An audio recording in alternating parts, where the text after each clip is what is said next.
여러분 안녕하십니까. 원펀치 TMF 1부 시간입니다.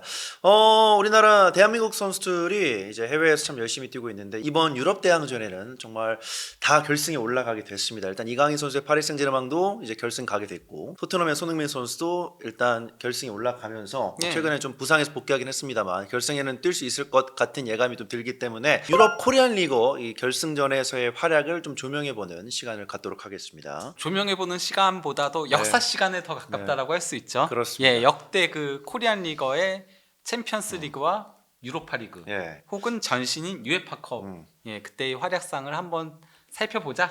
예, 그러면서 과연 이강인, 손흥민 선수가 새로운 역사를 쓸 수 있을지 아하.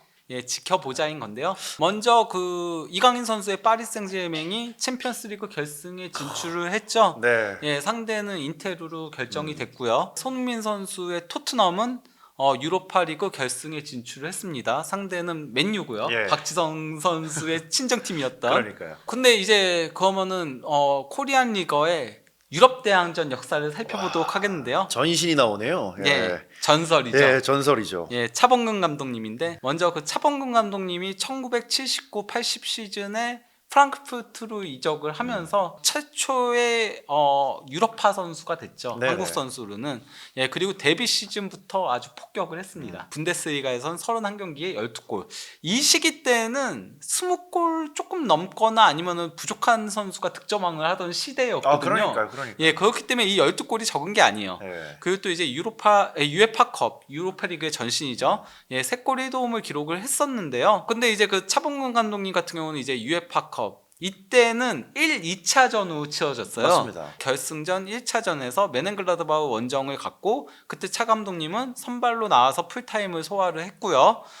그런 가운데 그 원정에서는 마테우스도 상대팀에 있었는데 예, 실점을 허용하고 하면서 2대3으로 패했습니다. 프랑크푸르트도 이때 멤버들이 구단 역대 최고의 선수들이 즐비했던 시기예요. 그러니까 뭐 예를 들면은 수비수의 페차이랑 캐르벨이라던가 예. 그리고 또 이제 공격진의 차범근 감독님과 이제 펠첸바인이라던가 망치라는 별명으로 불렸던 베른트 니켈이라는 미드필더도 있었거든요. 예. 워낙 강력한 중거리 슈팅을 자랑해서 예, 그런 선수들이 있었던 시대였는데요. 2차전에는 프랑크푸르트가 홈에서 1대0 그것도 81분 샤우브의 골로 1대0으로 승리를 거뒀거든요. 원정 다득점 원칙에 일거해서 지금 좀 어색하죠. 예. 네, 그러니까 원정에서 더 많은 골을 넣은 팀이 이기는 거죠. 맞습니다. 그러니까 도합 스코어도 3대3 동률이었거든요. 예. 하지만은 프랑크푸르트가 메넨글라드바흐 원정에서 2골을 넣었었기 때문에 그래서 이제 그 덕에 프랑크푸르트가 우승을 차지했습니다. 그리고 차 감독님은 2차전에도 투톱으로 선발 출전해가지고 또다시 풀타임을 소화를 한 거죠. 예. 예, 이렇게 풀타임을 소화하는 한국 선수가 이전에는 없었습니다. 갈색 폭격기였죠. 예. 그러다 보니 이제 차 감독님은 당연히 그 유에파컵 우승 트로피 들어올릴 때 가장 중심에 있었죠. 해당 시즌 분데스리가 베스트 11에 차 감독님이 당당히 뭐 루메니게와 이제 뭐 키건이랑 이런 예, 전설적인 선수들과 함께 쓰리톱으로 뽑혔습니다. 또 이제 그 키컨은 항상 랑리스테를 맞아요. 뽑잖아요. 예. 랑리스테가 이제 랭킹이라는 소리인데 이걸 이제 그 전반기 끝나고 그리고 후반기 끝나고 뽑거든요. 전반기 끝나고가 이제 빈터, 그러니까 겨울이란 얘기인 건데 그때는 외국인 선수들 중에서 1위였고 벨트 클래스는 영어로 월드 클래스. 예, WK. 월드 클래스에 아직까지 뽑힌 한국 선수는 차범근 감독이 유일합니다. 분데스리가에서 많은 선수들이 활약을 했지만 예. 그리고 또 이제 후반기 때는 외국인 선수 중에서는 5위 그리고 또 이제 그 인터나치오날레 클래스라고 저거는 이제 인터내셔널 클래스 그러니까 국제적인 레벨인 거거든요. 네. 이것도 그러니까 그 챔피언스 리그에 진출하는 팀들에도 통하는 클래스다라는 의미예요. 이게 월드 클래스는 사실 독일에서는 자 2명, 1명 거의 안 아예 주죠. 안 뽑기도 해요. 예, 거의 안 주죠. 분데스리가는 아예 안 뽑는 경우들도 있거든요. 예, 근데 월드 클래스에 당당히 이름 올렸고, 그리고 또 이제 인터내셔널 클래스도 상당히 높은 건데 이름을 올렸고, 평점도 평균 평점이 전반기에는 2.12점. 이거는 리베리 같은 선수가 최전성기 때 찍던 평점인 거고요. 그리고 후반기도 2.86점. 이것도 사실 베스트 11에 뽑힐 만한 평점인 거죠. 그러다 보니 당연히 베스트 11에 뽑혔던 거였고요. 그리고 이제 차 감독님이 레버쿠젠으로 이적을 해서 1987, 88 시즌에 이때는 이제 득점이 좀 적잖아요. 예. 근데 득점이 적은 이유가 일단 이때 차 감독님의 나이가 35세였어요. 베테랑 중에 베테랑이죠. 예, 거기다가 윙으로 뛰었어요. 근데 이제 그 에스파뇰가 이제 그 유에파컵 결승전에 붙었었는데 1차전에 차 감독님이 오른쪽 윙으로 선발 출전을 했습니다. 예. 하지만은 부상을 당하면서 18분 만에 교체 아웃이 됐었어요. 그리고 팀은 에스파뇰한테 0대3 대패를 당했었죠. 네. 하지만 기적의 경기죠, 이제. 네, 레버쿠젠 홈에서 결국 이제 그 레버쿠젠이 이기려니까 3-4-3 포메이션, 사실 이때는 이렇게 공격적인 포메이션들을 잘 안 쓰긴 했었거든요. 예. 정말 3톱을 배치하는 3-4-3 포메이션을 가동을 했고, 그러면서 차 감독님을 윙포워드로 끌어올렸고 차 감독님이 81분경에 극적인 골을 넣으면서 이게 연장전 3대0 스코어가 되면서 1, 2차전 거면 3대0, 3대0 동률이잖아요. 네. 그래서 이제 연장전까지 갔고 승부차기 끝에 프랑크푸르트가 승부차기 스코어에서 3대2로 승리를 거두면서 우승을 하게 됐고, 차 감독님은 역시 또 이제 우승 트로피를 들어올리는 모습이었죠. 그렇습니다. 이거는 워낙 그 저희가 뭐 박지성 선수라던가 이런 선수들은 잘 알잖아요. 커리어가 어떤지. 근데 차 감독님은 커리어가 어떤지 모를 테니까 예, 제가 그래서 이제 커리어 정리를 한 건데요. 데뷔 시즌에 이제 뭐 유에파컵 우승을 차지했고요. 네. 또 이제 1980-81 시즌에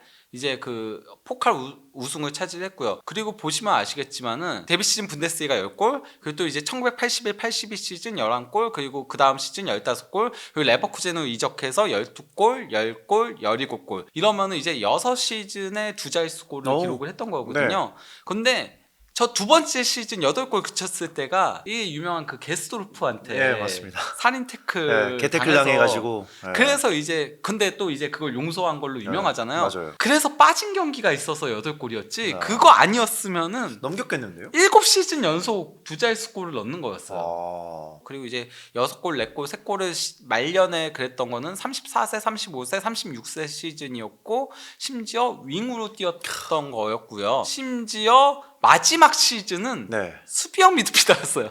다재다능하네요. 예. 네. 마지막 시즌 3골 3도움 기록을 했을 때 여기 이제 그 랑리스트에서 수비형 미드필더를 뽑은 거예요. 아. 수비형 미드필더, 그것도 전체 수비형 미드필더들 중에서 8위를 기록한 거예요. 와. 사실 독일 이 분데스리가도 공격뿐만 아니라 그 미드필더 성향의 선수들, 좋은 선수를 즐겨하거든요. 예. 그리고 36세 시즌에 출전 시간 보세요. 주전이었어요. 야, 3,000시간을 뛰었습니다. 네. 37경기. 주전으로 뛰다가 은퇴하신 거예요. 야. 제가 아까 10골 남짓이 상당한 득점이라고 얘기를 했잖아요. 네. 그걸 확인할 수 있는 게 차 감독님이 가장 많은 골을 넣었던 1985-86 시즌, 이때 이제 그 득점왕이 슈테판 쿤츠 22골이었고요. 차 감독님은 17골로 득점 4위였고요.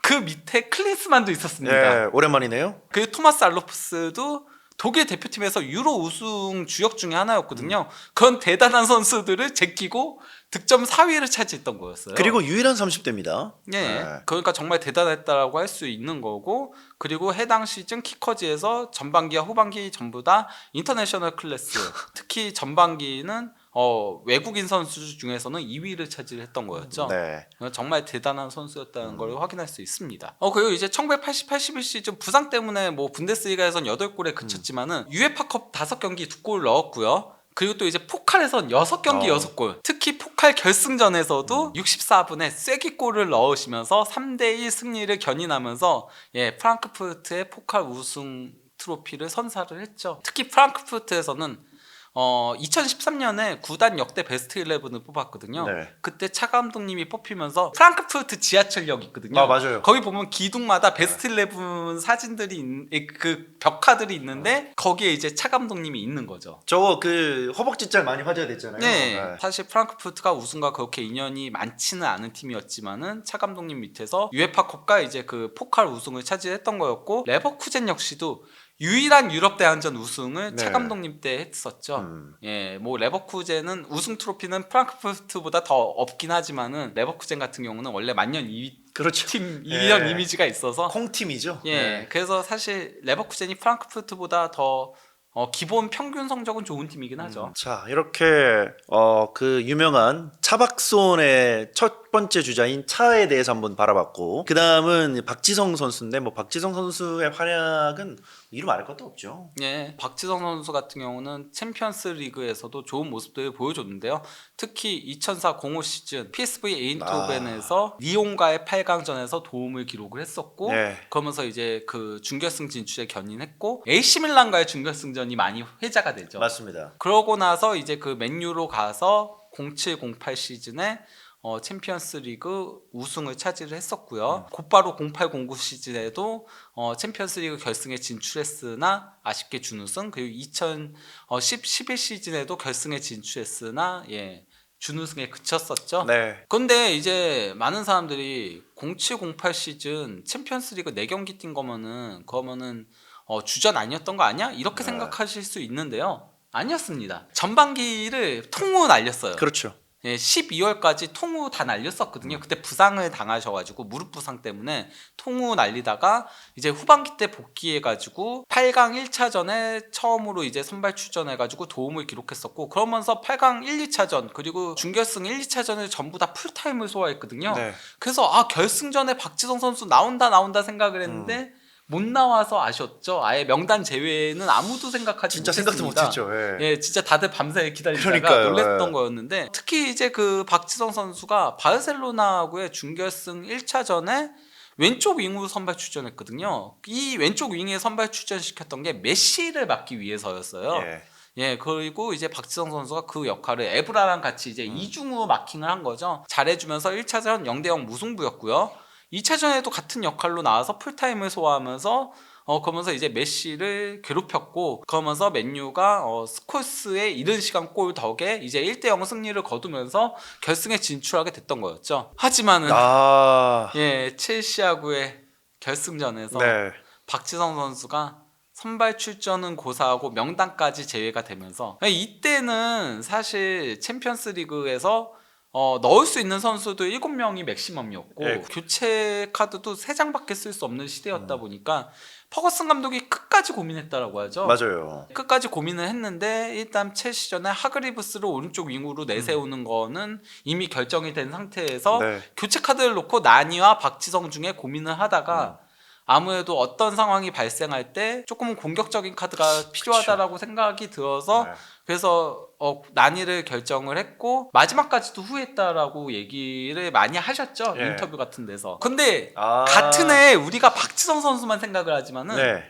이때도 지금처럼 같은 해에 유에파컵 우승을 차지한 코리안 리거가 있었습니다. 제니트 멤버들이 있죠. 예, 제니트에 이제 김동진 선수와 이호 선수가 있었는데 다만 이호 선수는 사실 이때는 경쟁에서 조금 밀려난 상태였어요. 2군 팀에서 네. 주로 뛰면서 그래도 유에파컵에서는 3경기 물론 14분밖에 뛰진 못했지만요. 반면에 이제 김동진 선수 같은 경우는 그래도 나름 준주전 약간 좀 로테이션 자원으로 뛰면서 유에파컵에서도 10경기 811분 예, 상당히 많은 출전 시간을 기록을 했었고요. 결승전 전까지는 주전으로 나왔었어요. 맞습니다. 다만 이제 러시아 리그에서는 조금 로테이션 자원으로 뛰는 모습이긴 했었는데요. 그러다 보니 이제 그 레인저스하고의 유에파컵 결승전에서 김동진 선수는 경기 막판 교체 투입이 됐었고요. 이호 선수는 아예 명단 제외가 됐었죠. 그리고 이제 그 제니트는 2대0 승리를 거뒀습니다. 그래서 이제 박지성 선수와 김동진, 이호 선수가 다 우승 트로피를 동시에 들어올리는 2008년. 물론 박지성 선수랑 이호 선수는 명단 제외였다 보니까 조끼를 입고 있거나 아니면은 이제 바람막이만 입고 그랬지만 김동진 선수는 교체 투입돼가지고 이렇게 들어올리는 장면이 있었습니다. 그렇습니다. 그리고 이제 두 팀이 UEFA 슈퍼컵에서 붙었죠. 네. UEFA 슈퍼컵에서 붙었고 이때 제니트가 2대1로 승리를 거뒀습니다. 하지만 아쉽게도 한국 선수들은 박지성 선수만 이제 교체 투입되고 김동진 선수는 교체 투입되진 않았고 이호 선수는 명단 제외가 됐었죠. 은근히 바랬던 이제 코리안 더비가 성사되진 않았습니다. 예. 그래도 여기 보면은 이호 선수도 사진에 있고 맞아요. 김동진 선수도 사진에 있어요. 이호 선수는 명단 제외임에도 상당히 좋은 위치를 점하고 있었죠. 네. 자, 이렇게 박지성 선수가 이제 우승했었던 명단에선 제외돼서 이제 아쉬움이 있었지만 네. 그래도 챔피언스리그 결승전까지 올려줬던 이제 맹활약이 있었고요. 그 이후에 이제 맨체스터 유나이티드가 결승까지는 갔는데 비결을 들어올지 못했었어요. 네, 곧바로 이어서 2008-09 시즌. 그러니까 이때가 맨유 전성기라고 전성기죠. 할 수 있어요. 네. 예, 이때 그 박지성 선수의 맨유가 결승까지 올라갔었거든요. 근데 특히나 이제 박지성 선수 같은 경우는 토너먼트에서 활약이 좋았는데 예, 아스날하고의 챔피언스리그 1차전에서 이제 그 맨유가 1대 0으로 승리를 거뒀었는데 2차전에서도 박지성 선수가 선발로 출전해가지고 경기 시작 8분 만에 예. 이거 침투 상당히 좋았죠. 네, 맞아요. 예, 그래서 마무리까지 잘 지으면서 사실상 아스널의 승기를 일찌감치 끊는 예, 그런 모습을 보여줬습니다. 예, 그러면서 맨유가 결승에 진출했는데요. 네, 상대가 예. 상대가 펩 바르셀로나였어요. 예, 펩 바르셀로나. 전년도에는 준결승에서 맨유가 바르셀로나를 꺾고 결승에 올라갔으나 이번에는 바르셀로나 상대로 무기력한 경기력 끝에 예. 예, 0대2 완패를 당했습니다. 박지성 선수는 선발 출전했지만은 66분경에 교체 아웃됐고요. 이때 유명하죠. 메시가 그 70분에 골을 넣자 예. 퍼거슨이 부들부들부들부들 손이 떨렸던 네. 그 전설의 경기였습니다. 그리고 이제 2010-11 시즌 그가 한 시즌 건너뛰고 또 다시 이제 결승에 올라갔었거든요. 근데 이때 박지성 선수가 15경기밖에 프리미어리그에서 뛰지 않았는데 이게 왜냐면은 박지성 선수가 일단 초반에 부상도 있었고요. 네.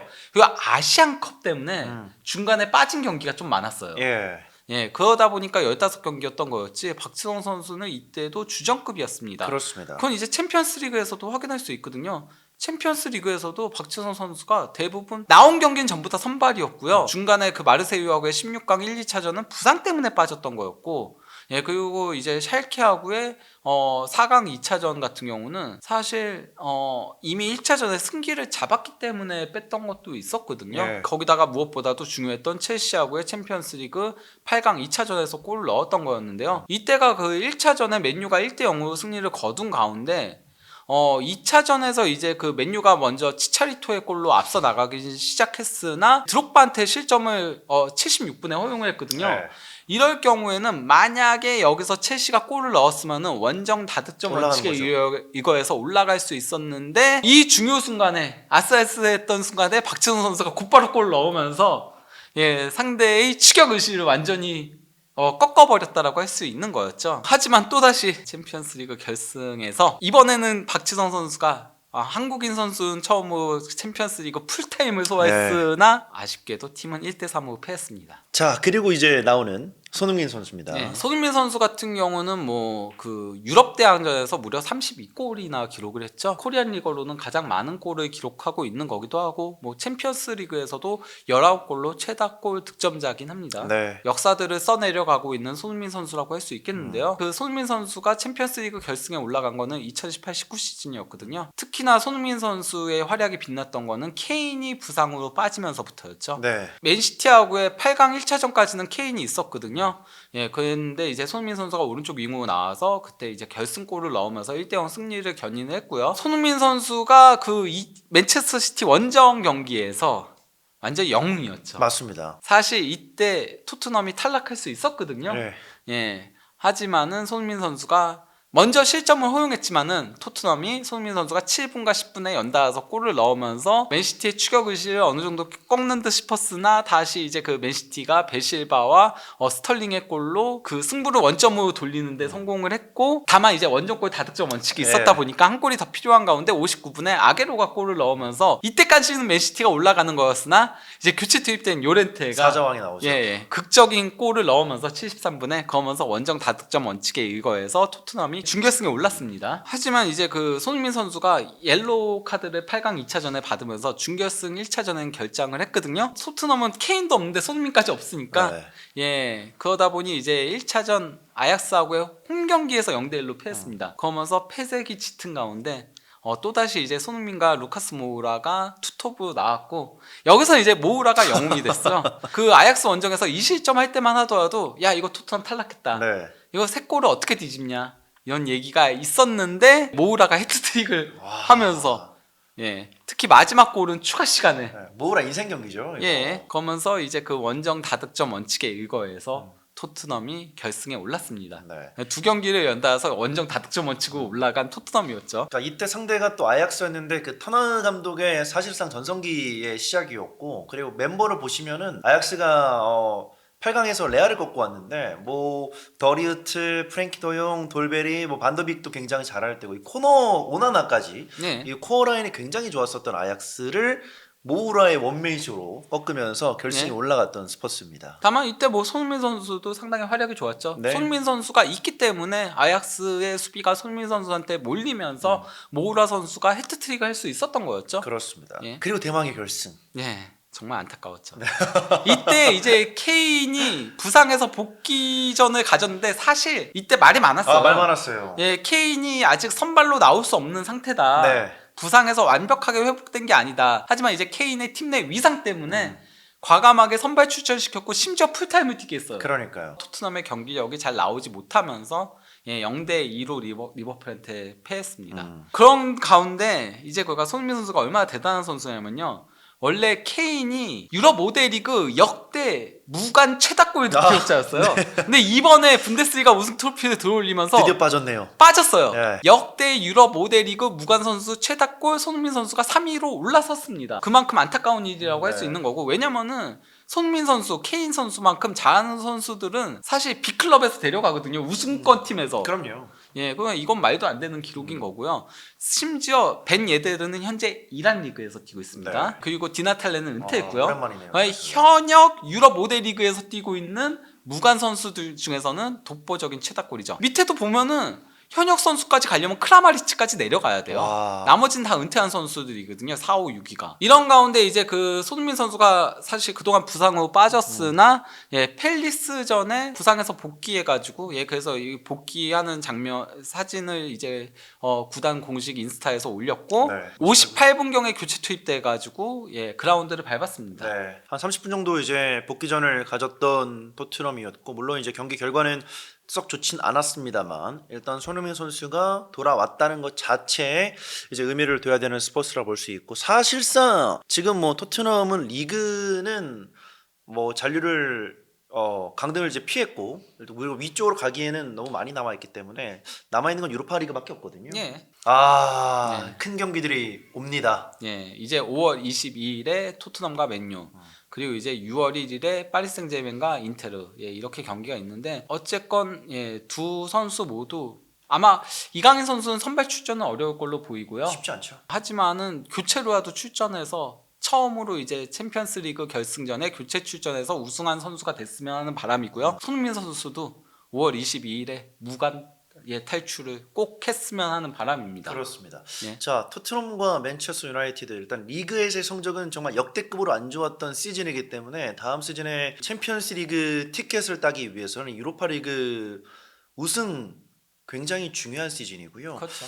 어떤 팀이 이기든 지든 간에 정말 해외 축구, 우리나라 해외 축구를 좋아하시는 수많은 팬들에게는 여러 가지로 좀 감정이 남다를 만한 경기일 것 같고, 설명해 주신 것처럼 파리 생제르맹도 이제 엔리케 감독과 함께 결승전에 올라갔습니다. 그 속에 또 이강인 선수가 로테이션 멤버로 잘 소화하고 있는데 상대가 인테르 만만치 않긴 해요. 그렇죠. 어떻게 될지 궁금합니다. 5월 22일 새벽 4시 토트넘과 맨체스터 유나이티드, 과연 어떤 감독이 웃을지도 중요한 경기일 것 같고, 이번 시즌 해외 축구의 사실상 마지막 경기인 이 PSG와 인테르의 경기도 좀 재밌게 지켜보시면 좋을 것 같습니다. 이렇게 코리안 리거 유럽 대항전에 좀 얘기를 해봤는데, 진짜 많은 분들이 손흥민 선수의 유관을 좀 응원하고 있거든요. 그러니까 만약에 토트넘에 남는다면은 더 이상은 힘들 것 같아요. 맞습니다. 어떻게 될지 함께 좀 재밌게 즐겨보시면 좋을 것 같습니다. 자, 원투펀치 TMF 1부 여기서 줄이겠습니다. 여러분 고맙습니다.